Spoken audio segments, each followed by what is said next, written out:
Hello, हमारा Rajasthan rent control act चल रहा था। इसमें चैप्टर 5 तक कंप्लीट हो चुके हैं। अब हम करेंगे chapter 5A and chapter 5B। ये दोनों चैप्टर बात करते हैं रेंट अथॉरिटी के बारे में। दोनों 2017 के अमेंडमेंट में ऐड हुए हैं, तो नए ऐड हैं, तो एग्जाम के पॉइंट ऑफ व्यू से काफ़ी इंपॉर्टेंट भी है। आज हम कवर करेंगे चैप्टर 5A। इसमें 3 सेक्शन है, section 22A, B and C। ये चैप्टर 5 बात करता है रेंट अथॉरिटी के बारे में, उसका अपॉइंटमेंट और पीरियड ऑफ टेनेंसी के बारे में और अग्रीमेंट के बारे में। तो अब सेक्शन 22A पे आ जाइए।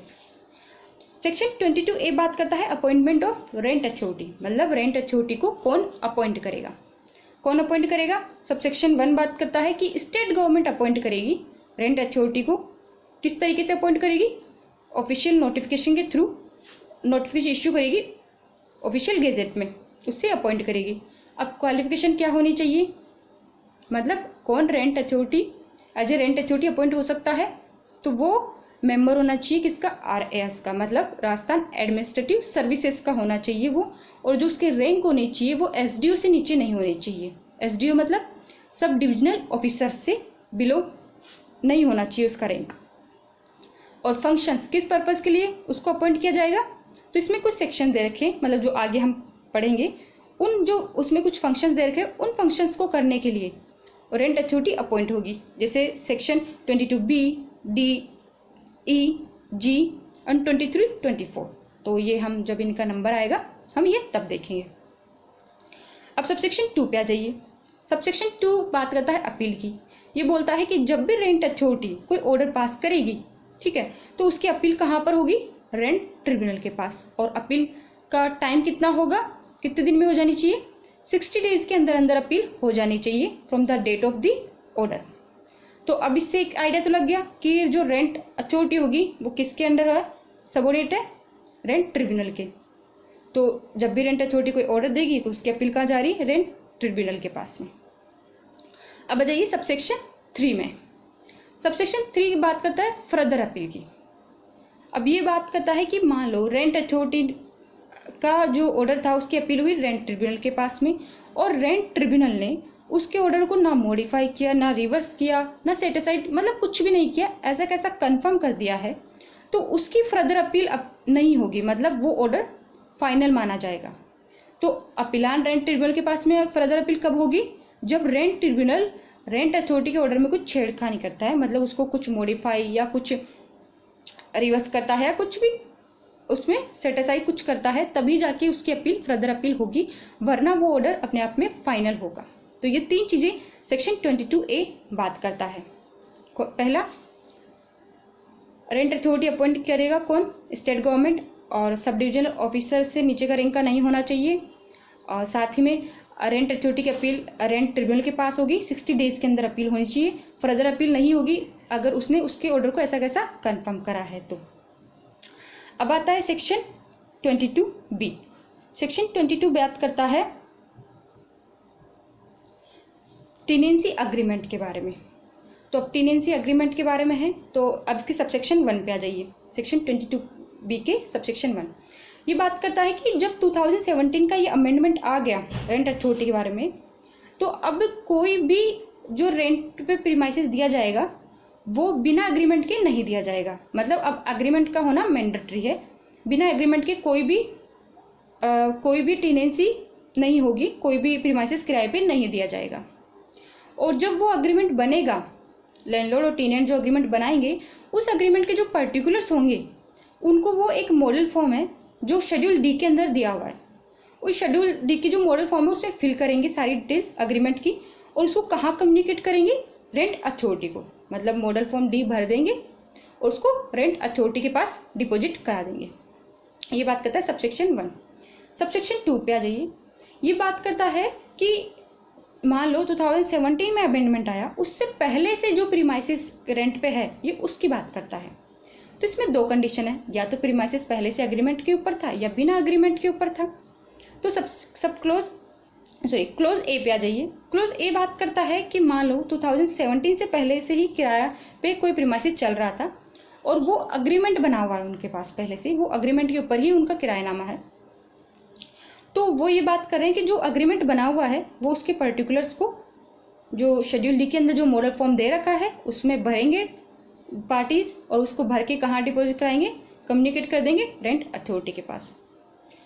अब इसका क्लोज बी आ जाइए। क्लोज बी ये बोल रहा है कि अब बिना अग्रीमेंट के वो किराए पे चल रहा था, प्रीमाइसेस रेंट पे था, तो उस केस में क्या करेंगे, उस केस में दोनों पार्टीज को, लैंडलॉर्ड और टेनेंट को, 1 साल के अंदर 1 साल कब से, जब ये अमेंडमेंट आया है तब से लेके 1 साल के अंदर विदिन 1 ईयर उनको अग्रीमेंट बनाना पड़ेगा, और उस अग्रीमेंट को बनाने के बाद में उसके पर्टिकुलर मॉडल फॉर्म के अंदर भर के शेड्यूल डी के में और उसको रेंट अथॉरिटी को दे देंगे। अब ये 1 साल का पीरियड कहाँ से आया, इसी सेक्शन के सब सेक्शन 3 में जाएंगे अपन, तो वहाँ पर लिखा हुआ ये कि 1 साल में उनको ये अग्रीमेंट बनाना पड़ेगा। अब ये हो गया क्लोज बी। अब इसके प्रोवाइडो पे आइए। प्रोवाइडो इसका ये बात करता है कि मान लो कि वो लोग जो मतलब दोनों पार्टीज, टेनेंट और लैंडलॉर्ड, वो साथ में जो मॉडल फॉर्म है डी उसको भर के जॉइंटली डिपॉजिट नहीं करा पा रहे, या फिर उनका कोई अग्रीमेंट बनाना है पर वो अग्रीमेंट वो बना ही नहीं पा रहे, जो क्लोज बी में उनको बनाना है वो बना ही नहीं पा रहे, वो एक कंक्लूजन पे नहीं आ पा रहे। तो इस केस में ये बोल रहा है कि अब वहाँ पे उनको ज़रूरी नहीं है कि वो जॉइंटली जाके वो पर्टिकुलर्स रेंट अथॉरिटी को कम्युनिकेट करे। इस केस में वो सेपरेटली भी अपना जो पर्टिकुलर्स है एग्रीमेंट के वो सेपरेटली जाके वहाँ पर बता सकते हैं रेंट अथॉरिटी को, जॉइंटली उनको जाने की जरूरत नहीं है। ये बात करता है प्रोवाइडो। अब आ जाइए सबसेक्शन 3। सबसेक्शन यही बात करता है कॉमन कि अब 2017 के बाद से, इसके अमेंडमेंट के बाद से कोई भी प्रीमाइसिस जो देंगे रेंट पे वो अग्रीमेंट पे होगा, और वो अग्रीमेंट कब होना चाहिए, जब प्रीमाइसिस रेंट पे दिया जा रहा है उससे पहले ही। ऐसा नहीं कि पहले किराए पर रहने लग गए उसके बाद में अग्रीमेंट बना रहे, नहीं, आपके रहने से पहले पहले अग्रीमेंट बनेगा, उसके बाद में रेंट पे दिया जाएगा वो। और साथ में दूसरी बात ये यही बोल रहा है कि जो अग्रीमेंट उनको बनाना है सब सेक्शन 2 के अंदर क्लोज बी में, ठीक है, वो उनको 1 साल के अंदर बनाना पड़ेगा। ये बात कर रहा है। अब आ जाइए सबसेक्शन 4 के ऊपर। सबसेक्शन 4 ये बात कर रहा है कि देखो अब कम्युनिकेट कर दिया पर्टिकुलर्स अग्रीमेंट के, अब जो पार्टीज ने, दोनों पार्टीज ने जो रेंट अथॉरिटी को जो इन्फॉर्मेशन दी है, जो मॉडल फॉर्म डी भर के दिया है, अब रेंट अथॉरिटी क्या करेगी, उसका वो जो सारी डिटेल्स है उसको एक रजिस्टर में लिखेगी। मतलब एक रेंट अथॉरिटी अपने पास एक रजिस्टर मेंटेन करेगी इस पर्पज़ के लिए, उसमें वो सारी इन्फॉर्मेशन को मेंशन कर देगी। उसके बाद में वो एक रजिस्ट्रेशन नंबर इशू कर देगी, किसको, दोनों पार्टीज को रजिस्ट्रेशन नंबर वो इशू कर देगी। अब आ जाइए सबसेक्शन 5 पे। सबसेक्शन 5 बात करता है, ये कॉन्फ्लिक्ट की बात करता है। ये बात बोलता है कि मान लो कि जो शेड्यूल डी के अंदर जो मॉडल फॉर्म है उसमें पार्टीज ने जॉइंटली वो भर के दे दिया, अग्रीमेंट के सारे पर्टिकुलर्स रेंट अथॉरिटी को डिपॉजिट करा दिए, और इन केस ऐसा होता है कि कोई भी डिस्प्यूट अराइज हो, जैसे अपील के अंदर या फिर अपीलान रेंट ट्रिब्यूनल के आगे या रेंट ट्रिब्यूनल के आगे जब उसकी अपील हो रही है, कोई डिस्प्यूट अराइज हो रहा है, तो उस केस में वहाँ पे पता लगता है कि जो रेंट अग्रीमेंट बना हुआ है वहाँ पर कोई स्टेटमेंट है, और जो मॉड्यूल फॉर्म दिया हुआ है, मॉडल फॉर्म उन्होंने भर के दिया था, उसमें जो स्टेटमेंट है वो अलग अलग है, इनकन्सिस्टेंसी है, दोनों में कॉन्फ्लिक्ट अराइज हो रहा है। या फिर कोई स्टेटमेंट जो अग्रीमेंट के अंदर तो लिखा हुआ है पर जो शेड्यूल डी में उन्होंने भर के दी थी इन्फॉर्मेशन, उसमें वो स्टेटमेंट है ही नहीं, ठीक है, तो ऐसा कुछ होता है। तो इस केस के अंदर जो शेड्यूल डी में उन्होंने मॉडल फॉर्म भर के दिया है उसको वो एज ए एविडेंस लिया जाएगा। मतलब जो अग्रीमेंट में बात लिखी हुई है वो उसको नहीं मानेंगे, उसको कंसिडर नहीं करेंगे, जबकि किसको कंसिडर करेंगे, जो पार्टीज ने मॉडल फॉर्म डी में भर के दी है इन्फॉर्मेशन उसको वो कंसिडर करेंगे। तो मतलब इसमें जो मॉडल फॉर्म डी है उसकी वैल्यू के बारे में बताया है कि जो मॉडल फॉर्म डी में इन्फॉर्मेशन दे दी ना वो फाइनल है। आपके अग्रीमेंट में कोई स्टेटमेंट हो, वैसा नहीं हो, कुछ भी हो, आप जो मॉडल फॉर्म डी है उस पर प्रिवेल वो नहीं करेगा। ये बात करता है सबसेक्शन 5। अब आ जाइए सबसेक्शन 6 पे।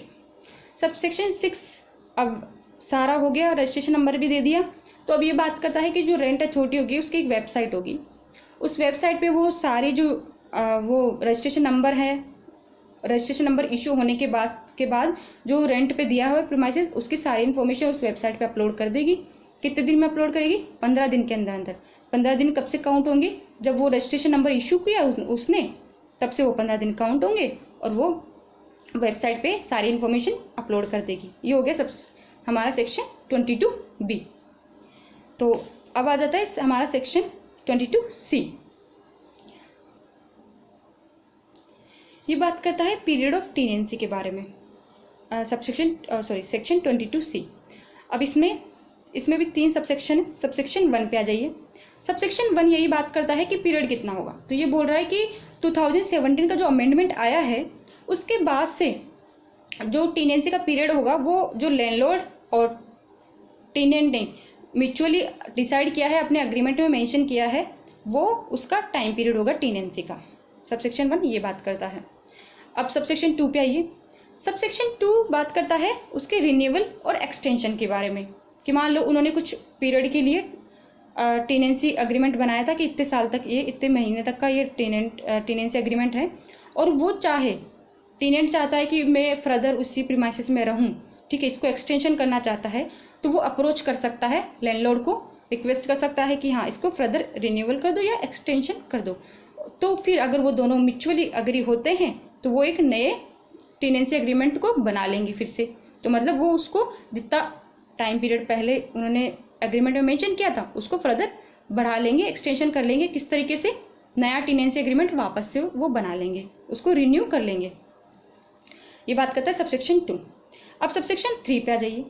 सबसेक्शन 3 बात करता है कि मान लो अब फिक्स पीरियड के लिए टीनेंसी था, अग्रीमेंट था कि इतने पीरियड का है, अब वो पीरियड एक्सपायर हो गया, ख़त्म हो गया वो पीरियड, पर उसका ना तो उसको रिन्यू किया उन्होंने, मतलब रिन्यू नहीं किया, और वो टाइम पीरियड था वो ख़त्म हो गया, और ख़त्म हो गया या और उसके बाद भी जो टीनेंट था वो उसी प्रीमाइसेस में रह रहा है, उसने वैकेट नहीं किया, खाली नहीं किया उसको, तो इस केस में उसको क्या माना जाएगा? ऐसे माना जाएगा कि वो मंथ टू मंथ रिन्यू हो रहा है, मतलब हर महीने उसको रिन्यू कर रहे हैं। और ये कब तक माना जा सकता है? 6 महीने तक। मतलब जब वो ख़त्म हुआ, टर्म ख़त्म हो गया था, उसके बाद भी टीनेंट उसमें रह रहा है, ठीक है, और ना तो उसने रिन्यू किया है उसको, ना उसको एक्सटेंशन किया था, वो उसमें रह रहे हैं, तो उसको month to month as a consider किया जाएगा, जैसे मंथ टू मंथ वो रिन्यू हो रहा है, मंथ टू मंथ। पर वो मंथ टू मंथ कब तक होगा? वो 6 महीने तक ही हो सकता है, और जैसे 6 महीने खत्म हुए उसको एक्सपायर्ड टीनेंसी माना जाएगा। मतलब ये माना जाएगा कि टीनेंसी एक्सपायर हो चुकी है, अनटिल अनलेस अगर उन्होंने रिन्यू कर लिया है उसको और नया अग्रीमेंट बना लिया है, तब तो वो ऑब्वियसली वो नया बन चुका है। पर ऐसा नहीं हुआ है, नया रिन्यूअल नहीं हुआ है, तो वो 6 महीने तक उसमें रह सकते हैं, ठीक है, और उसको मंथ टू मंथ रिन्यूअल माना जाएगा। और जैसे 6 महीने खत्म हुए, 6 मंथ, उसको एक्सपायर टीनेंसी मानी जाएगी। ये बात करता है सबसेक्शन 3। ओके, तो ये हमारे हो गए तीनों section, sub section 22A, B and C rent authority के बारे में। नेक्स्ट में हम चैप्टर 5B कवर करेंगे। Okay, so thank you so much.